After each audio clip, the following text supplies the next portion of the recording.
நாமத்துக்கு ஸ்தோத்திரம். இந்த மெய்வார்த்தை நிகழ்ச்சி மூலமா உங்களை சந்திப்பதில் மிகவும் மகிழ்ச்சி அடைகிறேன்.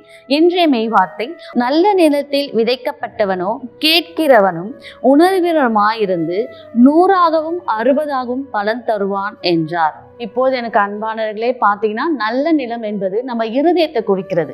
இப்போது நிலம் பார்த்தீங்கன்னா, ஒரு நிலம் நல்ல நிலமா இருந்தாதான் அதை நம்ம விதை போட முடியும். அப்போதான் அந்த நிலம் நமக்கு 100 60 பலன் தரும். அதுல நமக்கு மகிழ்ச்சி கிடைக்கும், சமாதானம் கிடைக்கும்.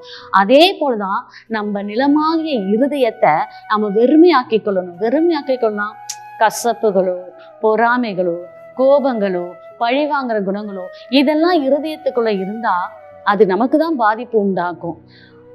அதனால நான் உங்களுக்கு என்ன சொல்ல விரும்புகிறேன், எனக்கு அன்பானவர்களே, யார் மேல கசப்புகளோ, பொறாமைகளோ, வெறுப்புகளோ, உங்களுக்கு கோபங்களோ, எனக்கு இப்படி செய்தார்களே, நான் எப்படி மறப்பேன், என்னை இப்படி பேசினானுங்களே, இதை நான் எப்படி நினைக்காம இருப்பேன் அப்படின்னு சொல்லிட்டு நீங்க கலங்காதீங்க.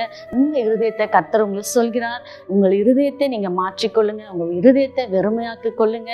கர்த்தர் உங்க இருதயத்தில் அன்பு, சமாதானத்தை விதைக்க செய்வார். அது போலத்தான் அந்த சமாதானம், அன்பு நமக்கு மாத்திரமல்ல, மற்றவர்களுக்கும் 100 60 பயன் தரும். அதனால மற்றவர்களுக்கும் ஆசீர்வாதம் கிடைக்கும்.